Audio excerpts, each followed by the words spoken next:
할렐루야. 하나님이 함께 하시는 은혜와 평강이 오늘도 주님 앞에 나와 예배드리는 여러분 모두에게 충만하기를 기원합니다. 코로나19 상황이 잠잠해지는 것 같다가 다시 악화되기를 반복하면서 한 치 앞을 예측하기 힘든 날이 지속되고 있습니다. 요 며칠 전에는 델타 변이 바이러스보다도 더 전파력이 강한 오미크론 변이 바이러스가 남아프리카에서 발생하면서 다시금 전 세계를 두려움과 공포로 긴장하게 하고 있습니다. 여러 나라들이 서둘러 국경을 닫고 있다고 합니다. 우리나라 국민 80%가 1, 2차 백신 접종을 했음에도 불구하고 확진자의 수가 줄어들기는커녕 매일 4,000명 가까이 발생하면서 다시금 셧다운 얘기가 나오고 있습니다. 의료진을 비롯해서 어른이나 아이나 모두 다 힘겨운 상황입니다. 우리 권사님 아까도 기도한 것처럼 2년 가까이 코로나 때문에 참 힘든 시간을 보내고 있습니다. 이러한 때일수록 위축되기보다는 더욱더 하나님을 신뢰하고 의지해야 될 거라고 믿습니다.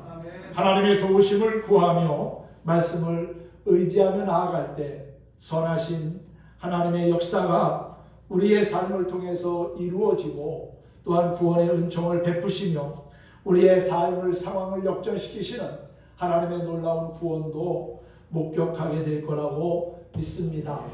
어두운 가운데 빛이 되시고 절망이 변하여 소망이 되게 하시며 눈물과 한숨을 찬송과 기쁨이 되게 하시는 하나님이 나의 하나님이심을 믿고 감사하는 저와 여러분이 되기를 소망합니다. 오늘은 우리 교회가 매월 마지막 주에 지키는 선교주일이며 또 예수 그리스도의 탄생을 기다리는 대강절의 첫 주일이기도 합니다. 하나님이 우리에게 주신 최고의 선물은 바로 하나님의 아들이신 독생자 예수 그리스도지요. 그 예수님을 믿음으로 우리가 죄사함과 구원을 얻고 하나님의 자녀로 영생을 누리기 때문입니다. 날 구원하시려고 크고 높은 보좌를 버리시고 낮고 천한 이 땅에 오신 예수님을 다시금 마음 깊이 영접하고 이 땅에 다시 오실 주님을 기다리는 하나님의 사람들이 될 수 있기를 예수님의 이름으로 축원합니다. 구약 성경의 세 번째 책인 레위기서는 우리에게 거룩함을 강조합니다. 하나님이 거룩하니 너희도 거룩하라고 말씀하고 있지요. 거룩은 죄와 구별된 삶을 살면서 하나님의 뜻을 따라 순종하며 사는 것입니다. 하나님의 말씀에 순종하며 사는 자에게 하나님이 예비하신 은혜와 복이 주어지고요. 불순종하는 자에게는 징계와 심판이 있다는 것을 말씀하고 있습니다.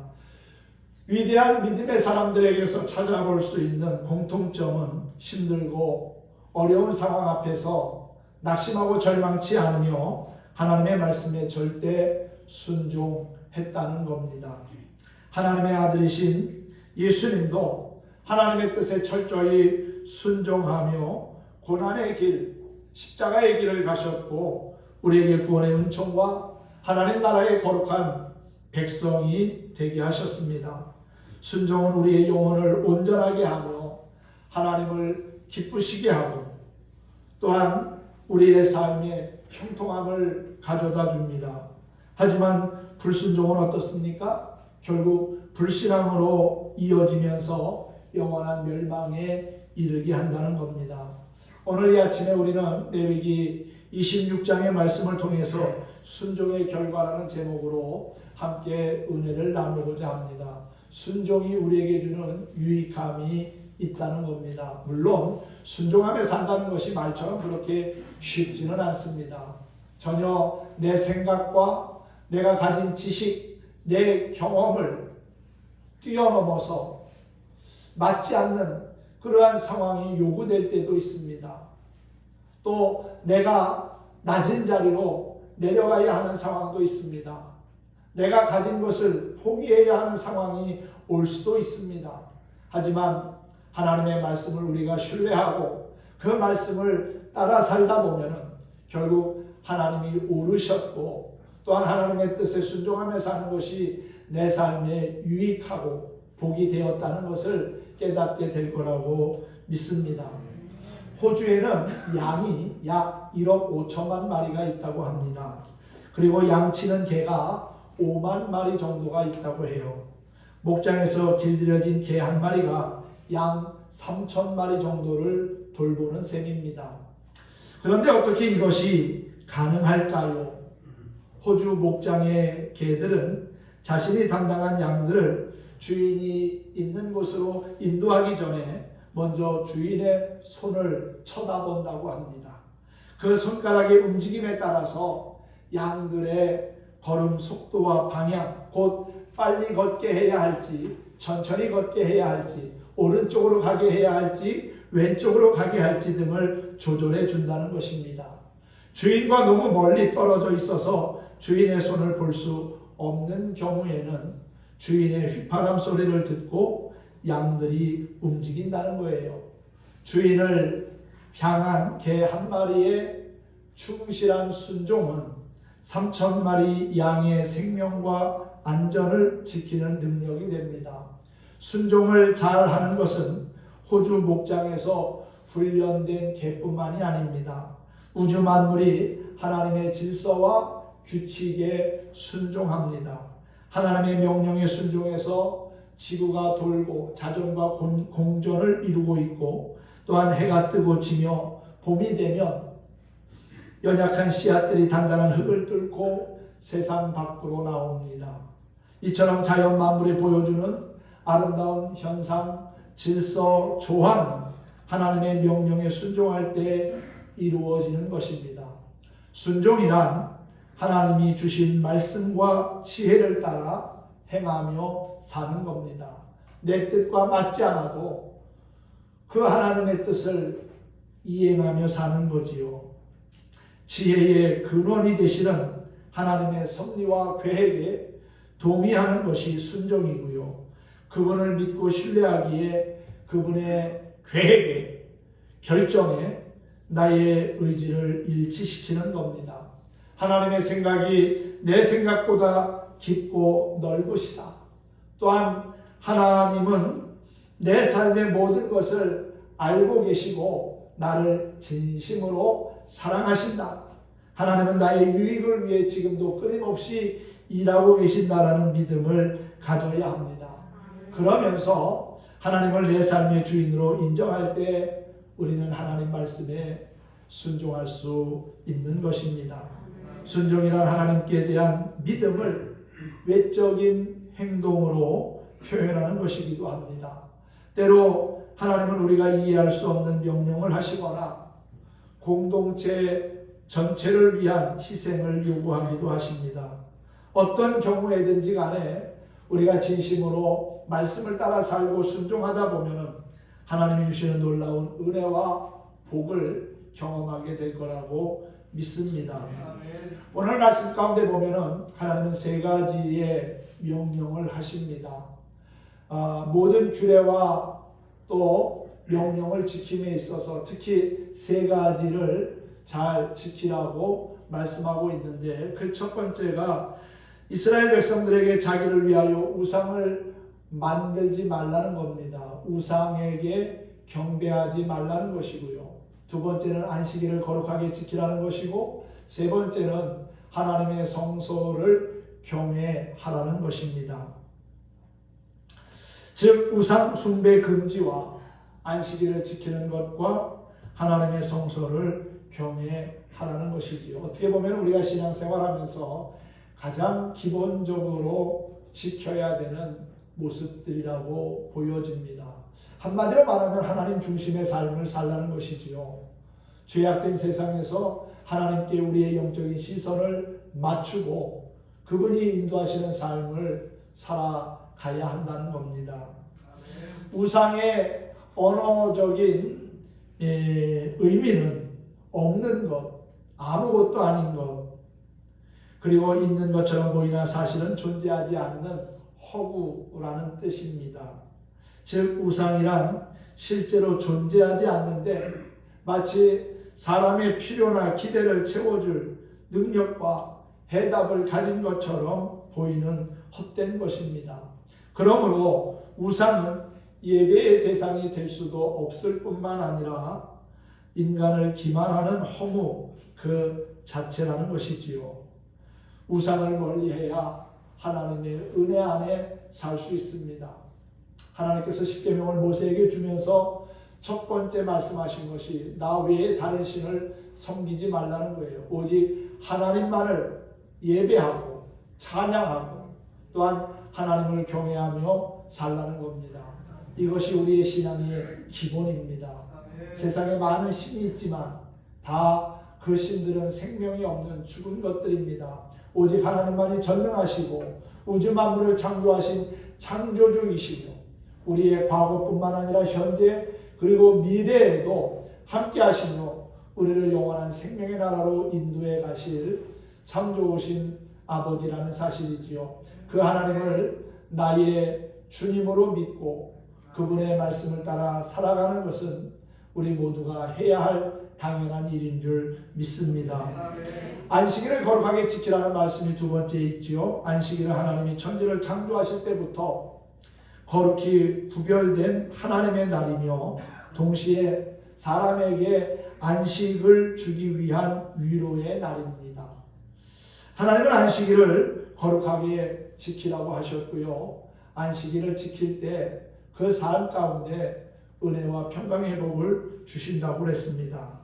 그리고 성소는 하나님의 임재를 상징하는 곳이지요. 성소를 경외하라고 하는 말씀은 늘 하나님의 임재하심을 확신하고 그 하나님과 동행하라는 의미입니다.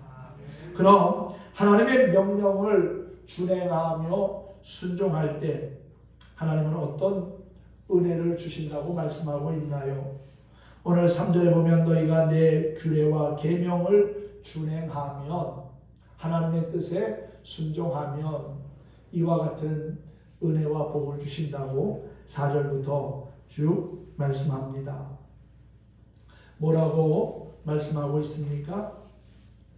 먼저 철 따라 비를 주시고 산물과 열매를 얻으며 안전하게 거주하게 하시고 평화를 얻게 하시며 원수들이 쫓겨나며 번성하고 창대할 것이고 하나님의 언약이 이행될 것이라고 말씀하셨습니다. 하나님께 복을 받는 전제 조건은 하나님의 모든 말씀을 지키며 행하며 사는 겁니다. 즉 순종하는 것이지요. 가장 먼저 약속하신 복은 철 따라 비를 내려주시겠다는 겁니다. 가나안 지역은 매우 건조한 지역이기 때문에 때를 따라 이른 비와 늦은 비가 내리는 것이 풍성한 복의 상징입니다. 그 다음에 주시는 복은 추수의 복이지요. 곡식을 심었는데 곡식이 나지 않으면 얼마나 허망하겠습니까? 이른 봄에 농사지어서 곡식을 심고 여름 내내 땀 흘리면서 가꿨는데 겨울에 결실이 없다면 열매가 없다면 얼마나 안타까운 일입니까? 그런데 하나님께서 때를 따라 이른 비와 늦은 비를 주셔서 곡식을 잘 자라게 하시고 풍성한 열매를 거두게 하신다는 거예요. 하나님은 포도 따는 기간이 보리 파종기인 10월까지 연장될 만큼 엄청난 풍요를 주시겠다고 약속하십니다. 풍년으로 인한 물질적인 평화와 함께 심리적이고 관계적인 평화를 주겠다고 약속하신 겁니다. 뿐만 아니라 원수의 세력으로부터 이스라엘을 보호하시고 적군을 물리쳐 주신다고 약속하고 있지요. 하나님은 원수의 세력으로부터 이스라엘을 지켜주실 뿐만 아니라 적군을 물리쳐 주겠다고 말씀합니다. 이렇게 하나님의 명령을 준행하면 번성하고 창대한 민족이 되어서 큰 번영을 이루게 될 거라는 사실이지요. 이스라엘과 함께 하시며 또한 하나님이 주신 언약의 말씀을 이루어 주시겠다는 겁니다. 그리고 또한 이스라엘 백성이 하나님의 명령에 순종할 때 영적인 복도 주신다고 말씀하고 있어요. 앞서 말씀하신 것은 우리가 눈으로 볼 수 있는 가시적인 복을 주신다는 거고요. 그리고 뒤에 11절과 12절에 나오는 말씀은 영적인 복을 주신다는 겁니다. 전능하신 하나님이 이스라엘과 함께 하신다는 겁니다. 이것은 어떻게 보면 상당히 큰 은혜며 복입니다. 나는 너희 하나님이 되고 너희는 나의 백성이 되리라. 임마누엘의 복은 정말 우리가 상상할 수 없는 큰 은혜고 축복이라는 사실을 믿으시기 바랍니다. 과거 믿음의 선진들과 함께 하셨던 하나님, 그분은 성경 속에만 나오는 하나님이 아니라 오늘날도 우리와 함께 하시는 참 좋으신 분입니다. 성막은 이스라엘 백성이 광야 40년 동안 임시 기거하던 장막과 구별되는 것으로 하나님이 모세에게 모든 규격과 또한 기구들을 구체적으로 지시해서 만들게 하신 하나님의 임재의 공간입니다. 하나님은 죄인된 인간의 현장에 들어오시기 위해서 지극히 거룩한 공간을 주문하셨고 그곳에 인간의 발길이 닿지 못하도록 엄격한 조치를 취하셨습니다. 하나님이 순종하는 그분의 백성 가운데 성막을 세우신 것은 그들 가운데 함께 하시기 위함이었다는 것이지요. 이처럼 하나님이 찾아오셔서 함께 해주시는 것은 사람이 받을 수 있는 최고의 은혜이며 복입니다. 죄인된 사람의 능력으로는 하나님을 찾을 수도 만날 수도 볼 수도 없습니다. 그런데 하나님이 인간에게 내려오셔서 그들 가운데 함께 거하시겠다고 말씀하시고 그 방법으로 성막을 허락하신 겁니다. 오늘 12절 말씀에 보면은 나는 너희 중에 행하여 너희의 하나님이 되고 너희는 나의 백성이 될 것이라고 그랬지요. 성막 가운데 내려오신 하나님은 친히 이스라엘 중에 거하시고 이스라엘의 하나님이 되셨으며 이스라엘은 하나님의 친백성이 되는 영광과 특권을 얻은 겁니다. 할렐루야.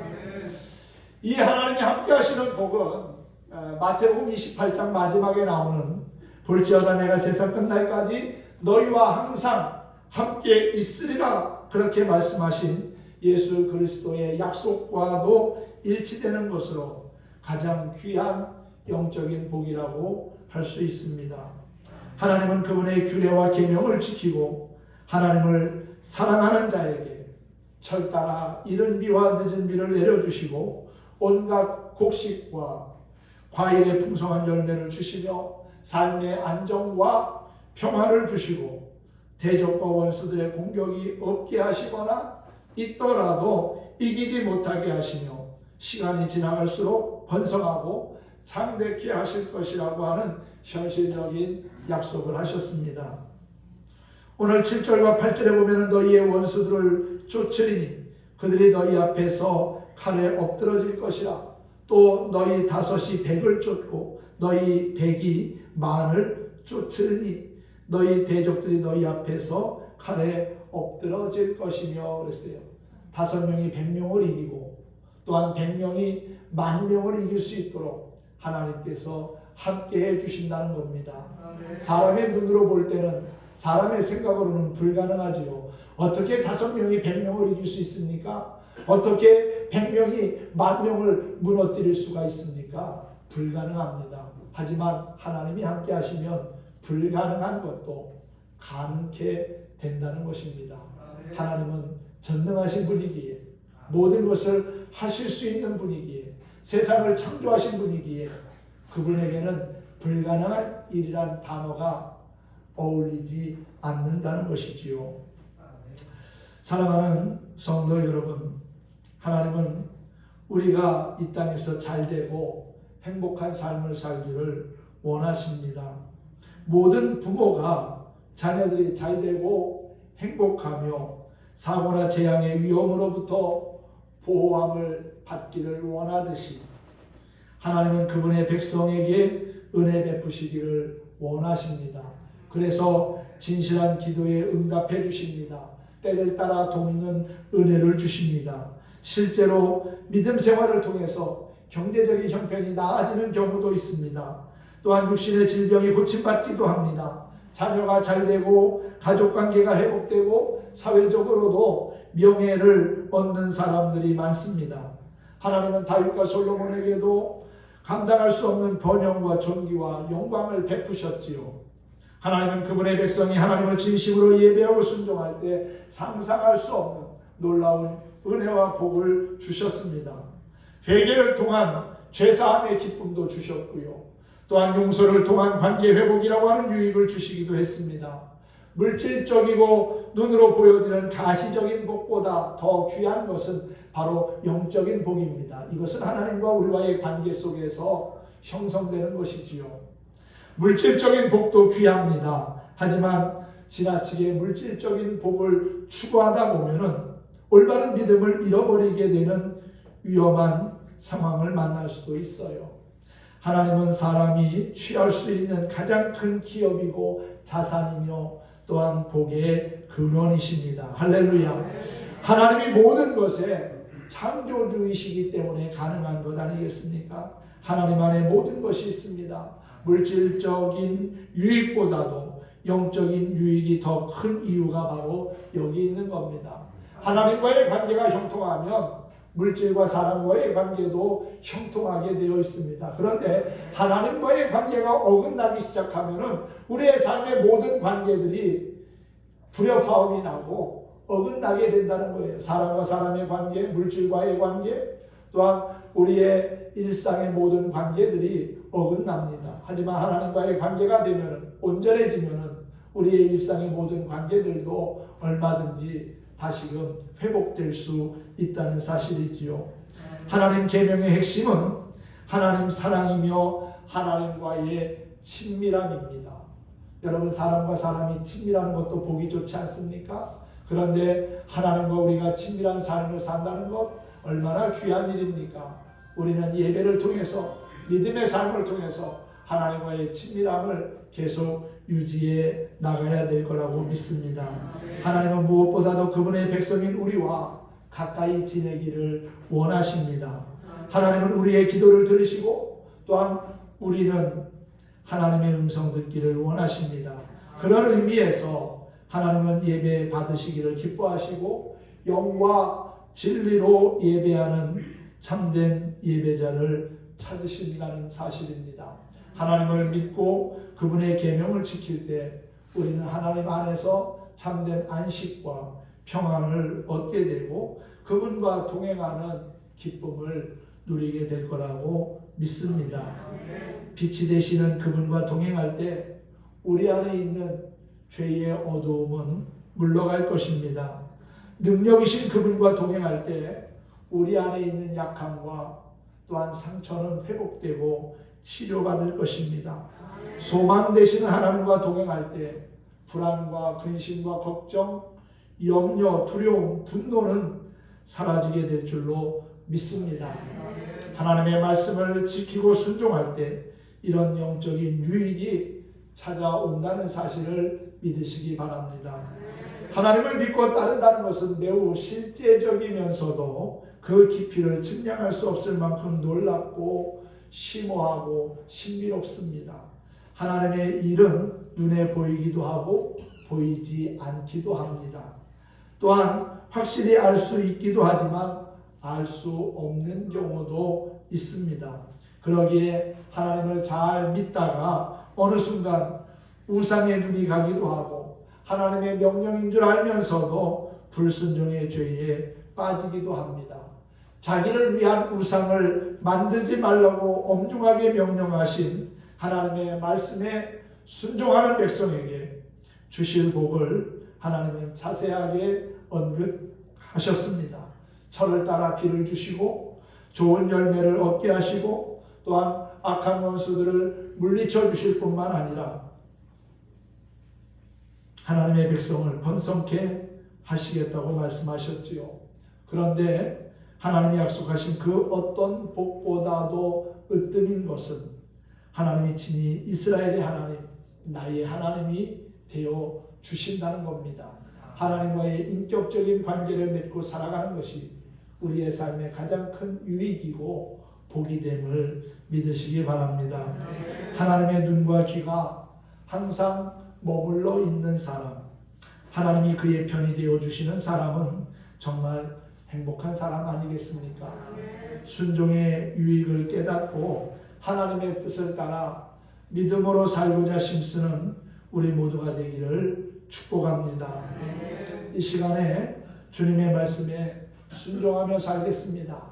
주님 뜻대로 살겠습니다 라고 결단하는 마음을 가지고 함께 찬송하면서 말씀을 마치도록 하겠습니다. 주님 뜻대로 살기로 했네. 함께 찬양하겠습니다.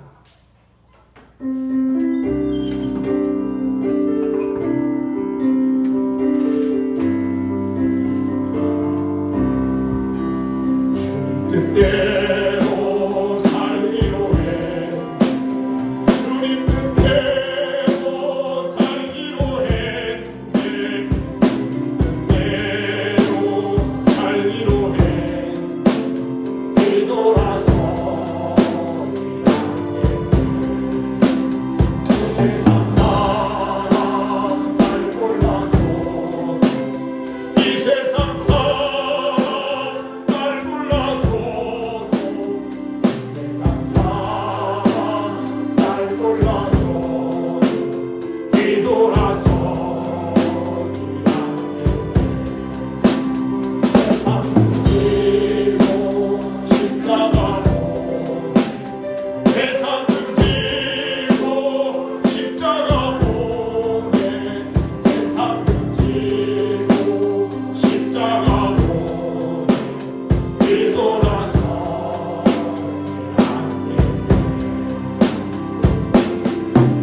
아멘. 예, 그렇습니다.